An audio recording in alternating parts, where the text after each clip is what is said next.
അല്ല, പോസ്റ്റ്മോർട്ടം നടപടികൾ പുരോഗമിക്കുകയാണ്. പോസ്റ്റ്മോർട്ടം ഏതാണ്ട് കഴിയാറായി. പോസ്റ്റ്മോർട്ടം കഴിഞ്ഞാൽ അപ്പോൾ തന്നെ ബോഡി എംബാം ചെയ്ത് ബോഡി അവരുടെ നാട്ടിലേക്ക് അരുണാചൽ പ്രദേശിലേക്ക് കൊണ്ടുപോകാനായിട്ടുള്ള ക്രമീകരണമാണ് ചെയ്യുന്നത്. അത് എങ്ങനെ വേണമെന്നതിനെ സംബന്ധിച്ച് അവർ വീട്ടുകാരുമായിട്ട് ആലോചിച്ച് അവരുടെ താല്പര്യത്തിനനുസരിച്ച് നമ്മൾ ക്രമീകരണങ്ങൾ ചെയ്യും. ഇവിടെ നിന്നും ഇറ്റാനഗറിലേക്കുള്ള ഒരു പ്രശ്നം എന്ന് പറയുന്നത് ഇവിടുന്ന് കണക്ടിവിറ്റി പ്രശ്നമുണ്ട്. ഇവിടെ നിന്ന് ഡൽഹിയിൽ നിന്നും പിന്നെ ഇറ്റാനഗർ, പിന്നെ അവിടെ നിന്ന് ശേഷവും അവരുടെ വീട്ടിലേക്ക് കുറേയധികം ദൂരമുണ്ട്. അപ്പോൾ അതുകൊണ്ട് അവർ പറയുന്നതനുസരിച്ച് ഏകദേശം ഒരു 2-3 ദിവസം വരെ എടുക്കാം. അപ്പോൾ അതുകൊണ്ട് ഇതെങ്ങനെ കൊണ്ടുപോകും, പിന്നെ അവിടെ കുറച്ച് സൗകര്യങ്ങളുടെയൊക്കെ അപര്യാപ്തതയുണ്ട്. അപ്പോൾ അത് അവർ ആലോചിച്ച് അവരുടെ താല്പര്യത്തിനനുസരിച്ച് അവരുടെ അഭിപ്രായത്തിനനുസരിച്ച് നമ്മൾ ബോഡി കൊണ്ടുപോകാനായിട്ടുള്ള ക്രമീകരണം ചെയ്യും. ഇപ്പോൾ വിമാനമാർഗം കൊണ്ടുപോകാനാണെങ്കിൽ അങ്ങനെ, അല്ലെങ്കിൽ ബൈ റോഡാണെങ്കിൽ അങ്ങനെ, അത് അവർ ആലോചിച്ച് അവരെ അറിയിക്കും. അതിനനുസരിച്ചിട്ടുള്ള ക്രമീകരണം നമ്മൾ ചെയ്യുന്നതാണ്. അല്ല, അതിപ്പം പോലീസ് മൊഴിയെടുത്തിട്ടുണ്ട്, പോലീസ് കേസെടുത്തിട്ടുണ്ട്. അവർക്ക് പോലീസുമായിട്ട് സംസാരിക്കണം എന്ന് പറഞ്ഞിട്ടുണ്ട്. അതിനുള്ള സംവിധാനം നമ്മൾ പോലീസിനോട് ഈ കുടുംബത്തെ കാണണമെന്ന് പറഞ്ഞിട്ടുണ്ട്. അത് കൃത്യമായിട്ട് അതിൻ്റെ അന്വേഷണം, പോലീസിൻ്റെ അന്വേഷണം അതതിൻ്റെ കൃത്യമായ നിലയ്ക്ക് തന്നെ മുന്നോട്ട് പോകും. അല്ല, അവർക്ക് അധികം പബ്ലിക്കിൽ വരാനായിട്ട് അധികം താല്പര്യമില്ല.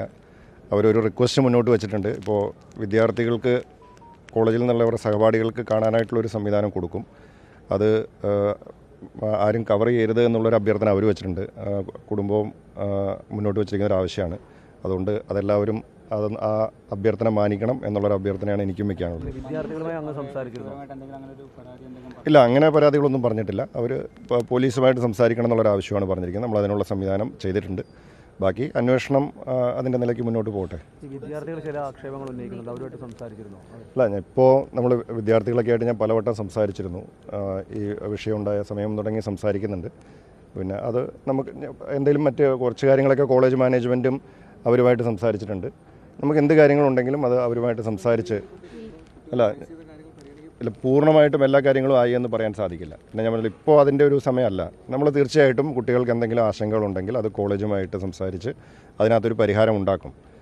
നമ്മളിപ്പോൾ അങ്ങനെ ഒരു ചർച്ചയുടെ സമയമല്ലല്ലോ. തീർച്ചയായിട്ടും അത് ആവശ്യമുള്ള കാര്യങ്ങളിൽ നമ്മൾ ഇടപെടും. അത് സംസാരിച്ച് ആവശ്യമായിട്ടുള്ള അതിനകത്തുള്ള പരിഹാരം ഉണ്ടാക്കും. അവിടുത്തെ കുട്ടികൾ നേരത്തെ മിനിസ്റ്റർ വന്ന് കണ്ടിരുന്നല്ലോ. അപ്പോൾ മിനിസ്റ്റർ മാനേജ്മെൻറ്റ് സംസാരിച്ചപ്പോൾ അവരുടെ ഭാഗത്തുനിന്ന് ലഭിച്ച മറുപടി അല്ല, നമ്മളിങ്ങനെ ഒരു കാര്യം, ഇപ്പോൾ KTUവിൽ ഇയർ ബാഗ് സിസ്റ്റം വന്നപ്പോൾ നമ്മുടെ മുമ്പിൽ ആ വിഷയം വിദ്യാർത്ഥികൾ ഉന്നയിച്ചിരുന്നു. അത് നമ്മൾ KTUവുമായിട്ട് സംസാരിച്ചു. KTUവിൻ്റെ സിൻഡിക്കേറ്റ് അത് കൂടിയാലോചിച്ച് അതിനകത്ത് അത് ഒഴിവാക്കുവാനായിട്ടുള്ളൊരു തീരുമാനം, ഇയർ ബാഗ് സിസ്റ്റം ഒഴിവാക്കാൻ, ഈ വർഷം അത് ഒഴിവാക്കാനായിട്ടുള്ളൊരു തീരുമാനമെടുത്തിരുന്നു. ഈ വിദ്യാർത്ഥികൾ എൻ്റെ അടുത്ത് വന്നപ്പോൾ ഞാനും കോളേജ് മാനേജ്മെൻറ്റിനോട് അതേ ആവശ്യം തന്നെയാണ് മുന്നോട്ട് വെച്ചത്. കാരണം സർവകലാശാല വെച്ചിരിക്കുന്ന നിർദ്ദേശങ്ങളനുസരിച്ച് തന്നെ കോളേജും പോകണമെന്നുള്ളതാണ്. പക്ഷേ കോളേജ് ഓട്ടോണമസ് ആണ്. കോളേജിന് അവർക്ക് അക്കാഡമിക് കൗൺസിൽ അത് സംബന്ധിച്ച് തീരുമാനങ്ങൾ എടുക്കാനുള്ള അധികാരമുള്ള ബോഡിയാണ്. മാത്രവുമല്ല, കോളേജ് പറയുന്നത് കോളേജിൻ്റെ ക്രെഡിറ്റ് സിസ്റ്റം വ്യത്യസ്തമാണ്. യൂണിവേഴ്സിറ്റിയുടെ ക്രെഡിറ്റ് സിസ്റ്റത്തിൽ നിന്നും ഡിഫറൻ്റ് ആയിട്ടുള്ളൊരു സിസ്റ്റമാണ് കോളേജിനുള്ളത്. ഓട്ടോണമസ് കോളേജുകൾ പലതും അവരുടേതായിട്ടുള്ള നിലയ്ക്ക് ഇതുപോലുള്ള സിസ്റ്റംസ് ഇൻട്രൊഡ്യൂസ് ചെയ്തിട്ടുണ്ട്. അത് മറ്റ് പല കോളേജുകളിലും ഉണ്ട്. അപ്പോൾ അതിൻ്റെ അടിസ്ഥാനത്തിലാണ് അവരത് മുന്നോട്ട് പോയത്. പക്ഷേ എന്തായാലും ഇപ്പോൾ ഇങ്ങനെ ഒരു സാഹചര്യത്തിൽ നമ്മൾ അവരുമായിട്ട് സംസാരിക്കുകയും അവർ യൂണിവേഴ്സിറ്റിയുടെ മാനദണ്ഡങ്ങൾക്കനുസരിച്ച് തന്നെ ഇത്തരം കാര്യങ്ങളിൽ മുന്നോട്ട് തീരുമാനമെടുത്ത് പോകാം എന്നുള്ളതാണ് അറിയിച്ചിരിക്കുന്നത്. ക്രെഡിറ്റ് സ്കോറിന്റെ കാര്യം ഒഫീഷ്യലി അറിയിച്ചിട്ടില്ലെന്ന് കുട്ടികൾ പറഞ്ഞത് മാത്രമല്ല, ഇയർ ബാക്ക് ആവുന്ന കുട്ടികൾ, കോളേജിൽ നിന്ന് പുറത്താകപ്പെടുന്ന കുട്ടികൾ, വീട്ടിലൊന്നും ഒരു കമ്മ്യൂണിക്കേഷൻ കോളേജിന്റെ ഭാഗത്തുനിന്നില്ല. അങ്ങനെ എങ്ങനെയാണ് ഒരു ഉത്തരവാദിത്വം? ഇത് നമ്മൾ പൊതുവിൽ കാണുന്ന ഒരു കാര്യമാണ്. ഇപ്പോൾ ഈ ഇയർ ബാക്ക് സിസ്റ്റം ഇത് 2024 അന്നത്തെ ബോർഡ് ഓഫ് സ്റ്റഡീസ് എടുത്തൊരു തീരുമാനമാണ്. നമ്മൾ ഗവൺമെൻറ് വന്ന് എടുത്തൊരു തീരുമാനമല്ല, അന്നത്തെ തീരുമാനമാണ്. 2024 ബാച്ച് മുതൽ 5th സെമസ്റ്ററിൽ ഇയർ ബാക്ക് ഉണ്ടാകുമെന്നുള്ളത്. അപ്പോൾ 2024 ബാച്ചിൻ്റെ 5th സെമസ്റ്റർ എന്ന് പറയുന്നത് 2026 അപ്പോഴാണ് വിദ്യാർത്ഥികൾ ഇതിൻ്റെ പ്രശ്നം പലർക്കും നേരിടേണ്ടി വന്നത്. അവർ ഒരു ഇയർ ബാക്കിലേക്ക് പോകേണ്ട ഒരു സാഹചര്യം വന്നത്. അപ്പോൾ നമ്മളിത് അന്വേഷിച്ചപ്പോൾ നമുക്ക് മനസ്സിലാക്കാൻ സാധിച്ചത് പലപ്പോഴും വീടുകളിൽ ഇത് അറിയുന്നില്ല. കാരണം വിദ്യാർത്ഥികൾ ഇത്ര നിശ്ചിത ക്രെഡിറ്റ് അവർക്ക് പാസ്സാകാൻ കഴിഞ്ഞിട്ടില്ല എന്നുള്ളത് പലപ്പോഴും മാതാപിതാക്കൾ അറിയുന്നില്ല എന്നുള്ളതൊക്കെ ഒരു വസ്തുതയാണ്. അത് കോളേജുകൾ നേരിട്ട് മാതാപിതാക്കളെ അറിയിക്കണോ, അല്ലെങ്കിൽ അത് ഏത് തരത്തിലാണ് അതിൻ്റെ കമ്മ്യൂണിക്കേഷൻ എന്നുള്ളതൊക്കെ നമ്മൾ കൂടുതൽ ചർച്ച ചെയ്യേണ്ട കാര്യം തന്നെയാണ്. അപ്പോൾ ഈ പലപ്പോഴും വിദ്യാർത്ഥികൾ പറയുന്ന ഒരു കാര്യം, അവർക്കതിനെ സംബന്ധിച്ച് ഒരു കൃത്യമായിട്ടുള്ള ഒരു കമ്മ്യൂണിക്കേഷൻ ഉണ്ടായിട്ടില്ല, അല്ലെങ്കിൽ അതിനെക്കുറിച്ചുള്ള ഒരു കൃത്യമായ ബോധ്യം ഉണ്ടായിട്ടില്ല എന്നുള്ളതാണ്. അപ്പോൾ ആ ഒരു സാഹചര്യം മനസ്സിലാക്കിക്കൊണ്ട് തന്നെയാണ് KTU സിൻഡിക്കേറ്റ്, ഇപ്പോൾ പുതിയ നമ്മുടെ ഗവൺമെൻറ് വന്നതിന് ശേഷം സിൻഡിക്കേറ്റ് പുനഃസംഘടിപ്പിച്ചു. പുതിയ സിൻഡിക്കേറ്റ് യോഗം ചേർന്നാണ് ഇപ്പോൾ തൽക്കാലത്തേക്ക് അത് പിൻവലിക്കുവാനായിട്ട് തീരുമാനിച്ചിരിക്കുന്നത്. അപ്പോൾ ഈ കാര്യങ്ങൾ എല്ലാവരുമായിട്ട് കൂടി ആലോചിച്ച്, കാരണം വിദ്യാർത്ഥികൾക്കും മാതാപിതാക്കൾക്കും ഒന്നും കൃത്യമായ കമ്മ്യൂണിക്കേഷൻ ഇല്ല എന്ന് പറഞ്ഞതിൻ്റെ അടിസ്ഥാനത്തിലൊക്കെയാണ് ഇപ്പോൾ തൽക്കാലം അങ്ങനെ ഒരു തീരുമാനം എടുത്തിരിക്കുന്നത്. എന്തായാലും അത് എല്ലാവരുമായിട്ട് കൂടി ആലോചിച്ച് ഈ സിസ്റ്റം കുറേ കൂടി സുതാര്യമായിട്ട് അല്ലെങ്കിൽ കൃത്യമായിട്ട് കമ്മ്യൂണിക്കേഷനോട് കൂടി വിദ്യാർത്ഥികൾക്കും അല്ലെങ്കിൽ കോളേജുകൾക്കും ഒക്കെ ആർക്കും ബുദ്ധിമുട്ടില്ലാത്ത രീതിയിൽ ഇത് കൊണ്ടുപോകാനായിട്ടുള്ള ഒരു പരിശ്രമം ഉണ്ടാവും.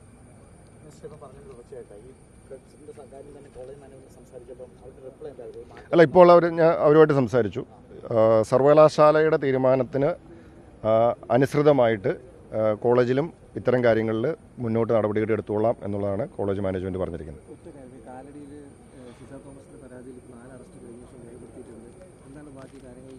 പോലീസ് അത് സംബന്ധിച്ച് കേസെടുത്ത് അന്വേഷണം നടത്തുന്നുണ്ട്.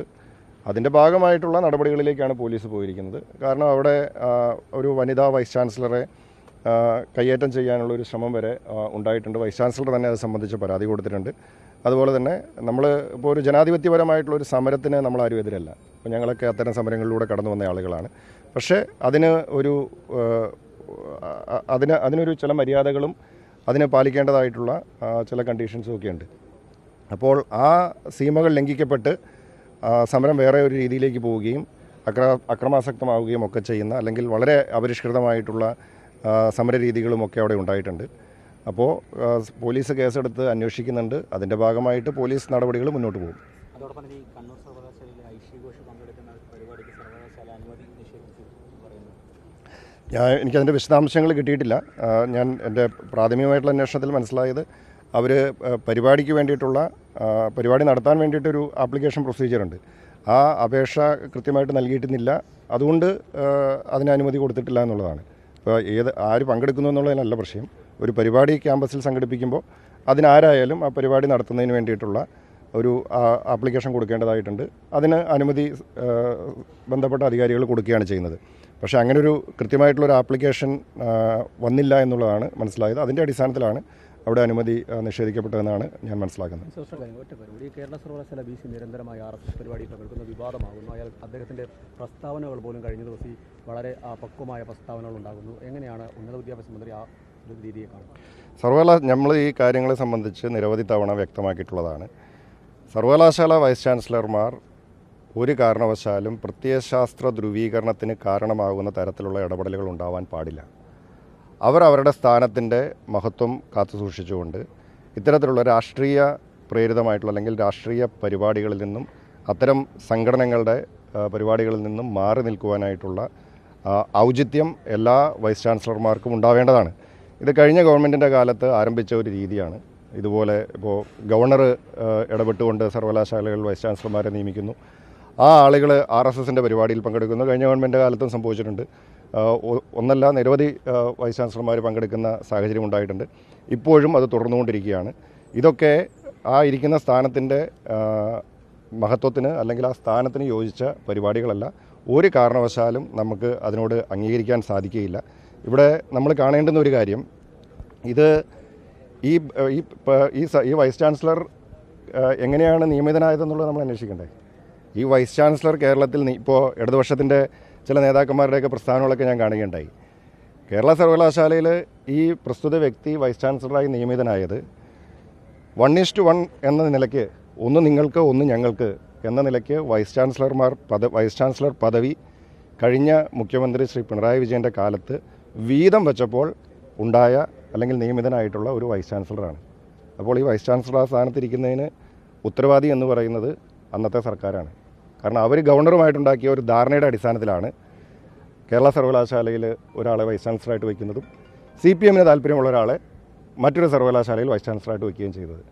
അപ്പോൾ ഇത്തരം കാര്യങ്ങളൊന്നും നമ്മുടെ ഉന്നത വിദ്യാഭ്യാസ മേഖലയ്ക്ക് ഒരു കാരണവശാലും ഭൂഷണമായിട്ടുള്ളതല്ല എന്ന് തന്നെയാണ്.